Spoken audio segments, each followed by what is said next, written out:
ಕಿಚ್ಚ ಸುದೀಪ್ ಅವ್ರ ಮಾನವೀಯತೆ ಹೊಟ್ಟೋಯ್ತಾ? ಮಾನವೀಯತೆ ಅನ್ನೋದು ಮರ್ತೋಗ್ತಾ ಇದಾರ? ಇವತ್ತು ನಾನು ಮಹಿಳಾ ಆಯೋಗಕ್ಕೆ ಸುದೀಪ್ ಅವ್ರ ಮೇಲೆ ಅಶ್ವಿನಿ ಗೌಡ ಹಾಗೂ ರಿಷಾ ಮೇಲೆ ದೂರನ್ನು ದಾಖಲು ಮಾಡಿದ್ರಿ. ಸುದೀಪ್ ಅವರು ಯಾಕೆ ಹೆಣ್ಣು ಮಕ್ಕಳಿಗೆ ಗೌರವ ಕೊಡೋರು? ರಕ್ಷಿತಳ ವಿಚಾರದಲ್ಲಿ ಪಿತ್ತ ಹೆಚ್ಚಾಯ್ತು.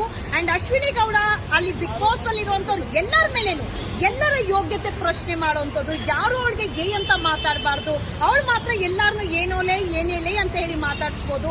ಆದ್ರೆ ಅಶ್ವಿನಿ ಗೌಡನ ಮಾತ್ರ ಸಪರೇಟ್ ಆಗಿ ನೋಡ್ತಾ ಇರುವಂತ ಬಿಗ್ ಬಾಸ್ ರಿಯಾಲಿಟಿ ಶೋ ನಿಮ್ಗೆ ದೊಡ್ಡವ್ರಿಗೆ ಆಗಿದ್ರೆ ಯಾಕೆ ಪುಟ್ ಹೆಣ್ಮಕ್ಳನ್ನ ಬಡವ್ರನ್ನ ಕರ್ಕೊಂಡ್ ಬಂದು ಅವ್ರ ಮೇಲೆ ದೌರ್ಜನ್ಯ ಮಾಡುವಂತದ್ದು, ನಿಮ್ಮ ಒಂದು ಪ್ರಚಾರದ ತೇವಲಿಗೆ ಮಿಸ್ಯೂಸ್ ಮಾಡುವಂತ ಕೆಲಸಕ್ಕೆ ಮಾಡ್ತಾ ಇದೀರಾ?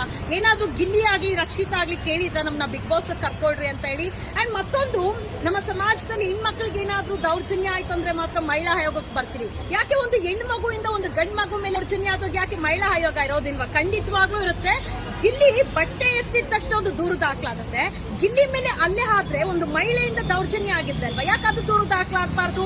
ಆ ದೂರು ಕೊಡುವಂತ ಕೆಲಸ ನಾನು ಮಾಡಿದ್ದೀನಿ. ರಕ್ಷಿತ ಬೆಳೀತಾ ಇರುವಂತ ಹೆಣ್ಣು ಮಗಳು, ಅವಳಿಗೆ ಆದಂತ ಕುಟುಂಬ ಇದೆ, ವೈಯಕ್ತಿಕ ಜೀವನ ಇದೆ. ಈ ತರ ನಿಮ್ಮ ಒಂದು ರಿಯಾಲಿಟಿ ಶೋಗೆ ಕರೆಸ್ಕೊಂಡು ಅವಳನ್ನ ಮಾನಹಾನಿ ಮಾಡಿ ಕಳಿಸಿದ್ರೆ ಅವಳ ಕುಟುಂಬದ ಗತಿ ಏನಾಗ್ಬೇಕು, ಅವಳ ವೈಯಕ್ತಿಕ ಜೀವನ ಏನಾಗ್ಬೇಕು? ಇದ್ರ ಬಗ್ಗೆ ಸುದೀಪ್ ಅವ್ರು ಯೋಚನೆ ಮಾಡಿದಾರಾ? ಯಾವ ಕಡೆ ಸಾಕ್ತದ ನಮ್ಮ ಸಮಾಜ? ಸುದೀಪ್ ಅವ್ರಿಗೆ ಸಾಮಾಜಿಕ ಜಾಲತಾಣದಲ್ಲಿ ಅತಿ ಹೆಚ್ಚು ಆಕ್ಟಿವ್ ಆಗಿರುವಂತ ವ್ಯಕ್ತಿ.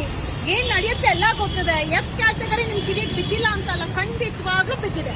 ಖಂಡಿತವಾಗ್ಲೂ ಬಿದ್ದಿದ್ದು ಮೌನವಾಗಿರೋದಕ್ಕೆ ಕಾರಣ ಅಭಿನಯ ಚಕ್ರವರ್ತಿ ಅಂತ ಹೇಳಿ ಕರ್ವೆಯನ್ನ ಸಿಕ್ಕಿರೋದಕ್ಕೆ ನಿಮ್ಮ ಮೌನನ. ಎಲ್ಲಾನು ಸುದೀಪ್ ಉತ್ತರ ಕೊಡ್ಬೇಕು. ಅಶ್ವಿನಿ ಗೌಡ ಸಹ ನಾಡು ನುಡಿ ಭಾಷೆಗೋಸ್ಕರ ಹೋರಾಟ ಮಾಡುವಂತ ಅಶ್ವಿನಿ ಗೌಡ ಹೊರಗಡೆ 60% ಕನ್ನಡ 40% ಇಂಗ್ಲಿಷು, ಒಳಗಡೆ 40% ಕನ್ನಡ 60% ಇಂಗ್ಲಿಷು.